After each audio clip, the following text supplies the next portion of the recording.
Bismillahirrahmanirrahim. Assalamualaikum warahmatullahi wabarakatuh. Kita lanjutkan pembahasan buku Suwung karya Setio Hadjar Dewantara bagian kedua. Mudah-mudahan Allah Ta'ala menjadikan pembahasan ini sebagai wasilah atau perantara kita bisa lebih kenal atau lebih dekat dengannya. Amin ya rabbal alamin.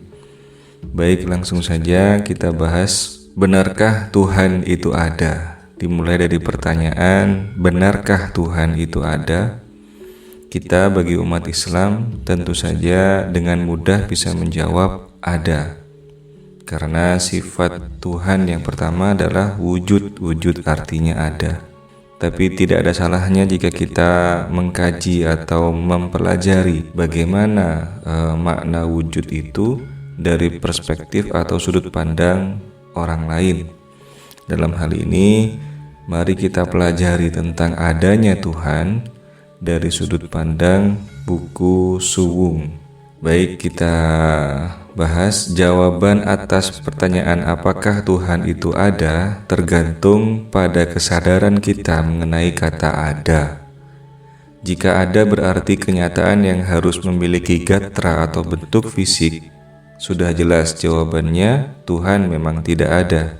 Karena dengan menggunakan instrumen apapun, tidak pernah ada yang bisa melihat atau menyaksikan sosok Tuhan. Nah, di pembahasan yang pertama, sebelum kita membahas lebih lanjut, kita harus tahu tentang makna kata ada itu apa. Bagaimana kita memaknai kata ada. Kalau kata ada kita maknai sebagai kenyataan yang harus memiliki bentuk fisik, yang harus wujud di alam dunia, maka menurut buku Suwung ini Tuhan tidak ada, karena di alam ini kita tidak bisa melihatnya, tidak bisa menyentuhnya, mendengar suaranya dan sebagainya. Nah, untungnya kita kemarin sudah membahas tentang karya Maulana Rumi. Dalam Fihi Ma Fihi dikatakan bahwasanya di alam materi ini Tuhan itu ada. Hanya saja hakikatnya Tuhan itu terbungkus oleh setiap benda-benda di sekitar kita. Kalau kita kaitkan dengan penelitian terbaru, penelitian orang barat tentang partikel, maka ketika setiap benda itu dipecah hingga bagian terkecil, hingga kita menemukan atom di sana, dibuka lagi ada elektron di sana, dan ketika elektron itu dibuka, tempatnya hakikat Tuhan. Artinya di sana itu ternyata kosong, tetapi secara random ada cahaya yang tiba-tiba muncul entah dari mana. Jadi seperti kilatan energi yang kadang-kadang ada, kadang-kadang tidak ada. Nah, mereka menamakan sebagai partikel Tuhan. Nah, jika dikaitkan dengan pembahasan Rumi tadi, sesuai, Rumi mengatakan bahwa hakikat Tuhan itu terbungkus oleh benda-benda di sekitar kita. Makanya dikatakan Islam itu rahmatan lil alamin. Islam itu adalah kasih sayang pada seluruh alam. Artinya apa? Artinya kepada setiap apapun saja di sekitar kita, kita harus menunjukkan kasih sayang kita. Memperlakukan benda-benda dengan baik, benda saja kita perlakukan dengan baik, apalagi manusia. Karena di sana ternyata ada partikel Tuhan.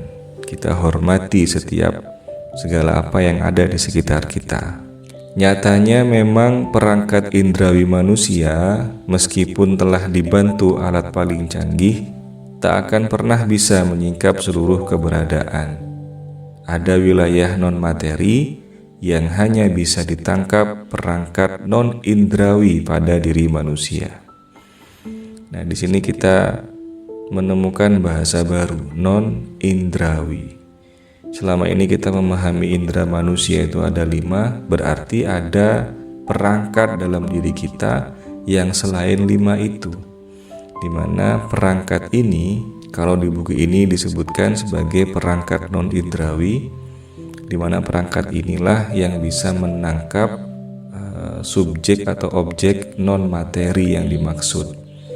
Artinya maksudnya kita bisa menangkap hal-hal yang gaib, sesuatu yang tidak bisa ditangkap oleh indera kita, bisa ditangkap oleh perangkat non-indrawi tadi. Seperti apa contohnya? Kita lanjutkan. Saya pribadi bisa memaklumi pilihan dan kesadaran para penganut Tuhan personal.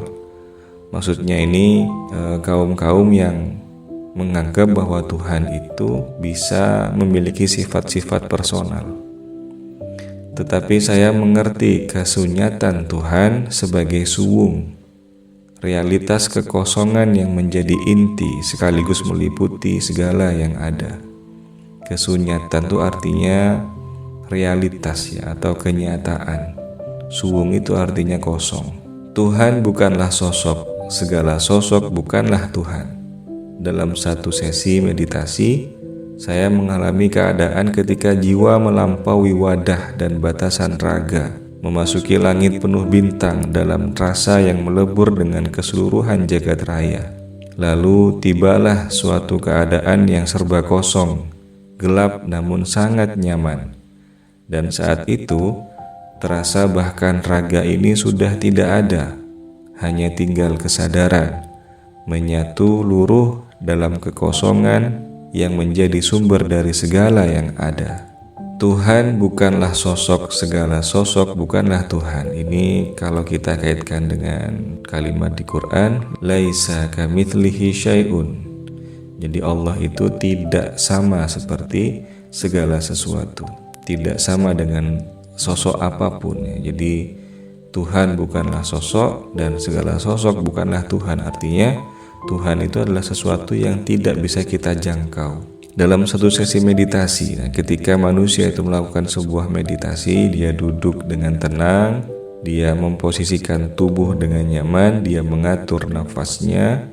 Ketika sudah menata ritme nafas, maka manusia itu akan memasuki sebuah dimensi di mana dimensi itu dipengaruhi oleh frekuensi otaknya. Kalau di psikologi itu ada 4 getaran otak. Misalkan ketika kita olahraga, maka frekuensi otak itu sangat keras, sangat ramai gitu ya. Tapi ketika kita tidur, itu sudah mulai kalem, sudah mulai tenang gitu. Nah, ketika meditasi itu proses di mana kita membuat otak pada frekuensi tidur, tapi diri kita masih sadar.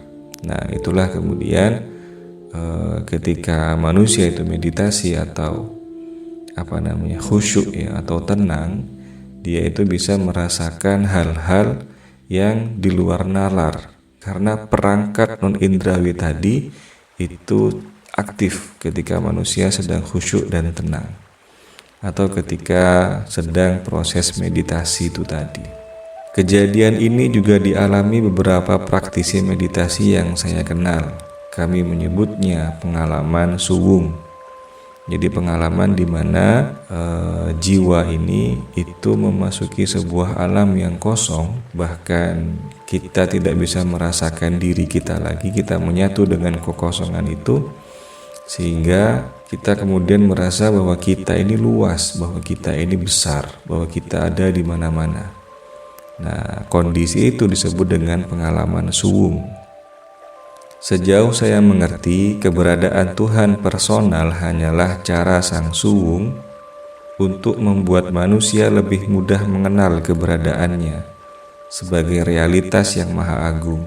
Pada satu waktu, sang suwung menunjukkan keberadaan yang tunggal atau Eka Purusha melalui sang Hyang Wisnu. Di waktu lain bisa melalui sang Hyang Siwa. Di saat lain bisa melalui keberadaan realitas cahaya tertinggi yang meliputi segalanya. Nah, ini kita melihat dari perspektif Hindu, di mana menurut penulis Tuhan personal, maksudnya di Islam itu kan kita Tuhan mengenalkan bahwa dirinya punya banyak sifat, sedangkan sifat itu melekat pada personal. Nah, menurut penulis, Tuhan personal itu hanyalah cara sang Tuhan untuk membuat manusia lebih mudah mengenal keberadaannya. Betul memang, kita tidak akan pernah bisa mengenal Tuhan kalau dia tidak mengenalkan dirinya sendiri. Nah, bagaimana dia mengenalkan dirinya? Maka dia mengenalkan dirinya dengan cara apa? menyamakan sifatnya dengan sifat manusia. Artinya mengambil sifat manusia untuk dilekatkan padanya cuman di level yang maksimal. Contoh, manusia bisa berbuat kasih. Nah, kasih itu dilekatkan pada Allah Ta'ala sehingga Allah menjadi Maha Kasih. Contoh lagi, manusia bisa bersifat kuat. Nah, sehingga kuat itu dilekatkan pada Tuhan sehingga Tuhan menjadi Maha Kuat. Nah, kenapa demikian? Karena untuk memudahkan manusia mengenal Tuhannya, bahwa Tuhan dia adalah yang Maha. Nah, di sini di perspektif Hindu, menurut penulis, Sang Suwung atau Tuhan itu bisa mewujud menjadi apapun. Dia bisa berubah menjadi siapapun. Dia bisa mewujudkan menjadi realitas cahaya tertinggi yang meliputi segalanya. Kalau bahasa Al-Qur'annya, nurun ala nur, cahaya di atas cahaya, cahaya tertinggi yang meliputi segalanya. Tuhan sebagaimana diuraikan Eyang Josono adalah sumber segala keberadaan yang terlihat maupun tak terlihat. Tuhan adalah pemelihara semesta beserta segenap kehidupan di dalamnya. Dan sejatinya ia realitas tanpa sosok yang melampaui keberadaan jagat raya itu sendiri. Ketika ia mengejawantah, jadilah sebagai peluntar kahuripan. Artinya cahaya kehidupan, cahaya yang meliputi seluruh yang hidup. Nah, ini ada makna lagi, Tuhan adalah sumber segala keberadaan yang terlihat maupun tak terlihat. Jadi tidak bisa dipungkiri bahwa dalam kehidupan ini ada sesuatu yang bisa kita lihat dan juga ada sesuatu yang tidak bisa kita lihat. Contoh, materi benda-benda itu merupakan sesuatu yang bisa kita lihat. Prasangka, karakter, sikap, rasa itu adalah sesuatu yang tidak bisa kita lihat. Dan itu semua sumbernya ada di Allah. Kalau bahasa Qur'annya, inna lillahi wa inna ilaihi roji'un. Sesungguhnya semua ini berasal darinya dan kelak akan kembali kepadanya. Pada setiap atom, keberadaan terbesar adalah ruang kosong. Di antara inti atom dan elektron yang mengelilinginya terdapat ruang kosong. Saat inti atom dibelah, belahan itu disebut quark, juga berisi banyak ruang kosong. Dan jika terus dibelah, ujungnya ada ruang kosong lagi. Jadi ruang kosong menjadi inti segalanya dan meliputi segalanya. Kekosongan inilah yang dinamai Suwung, inilah Tuhan. Nah, di sini sudah mulai ada penjelasan seperti apa yang saya sampaikan tadi, bahwa setiap benda, bahkan di kulit kita, bahkan di organ kita, ketika itu dipecah hingga sampai pada zat terkecil, di sana ada atom. Di mana atom itu ketika dipecah lagi ada elektron. Ketika dipecah lagi, di sana ternyata rupanya ada ruang kosong. Kalau memang inti dari setiap sel, dari setiap atom adalah ruang kosong, berarti bisa disimpulkan bahwa kita ini tersusun dari sebuah kekosongan. Kalau menurut buku ini, kosong itulah wujud dari Sang Tuhan. Jadi Tuhan itu dia ada tiada. Ada tiada itu kalau di bahasa Arab kan menjadi fihi ma fihi, ada tiada.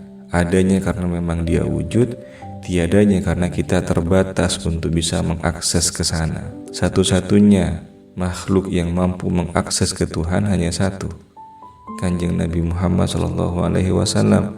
Selain daripada itu, tidak mampu mengakses Tuhan yang hakiki. Menjadi jelas ada ungkapan bahwa Tuhan itu mencakupi semuanya.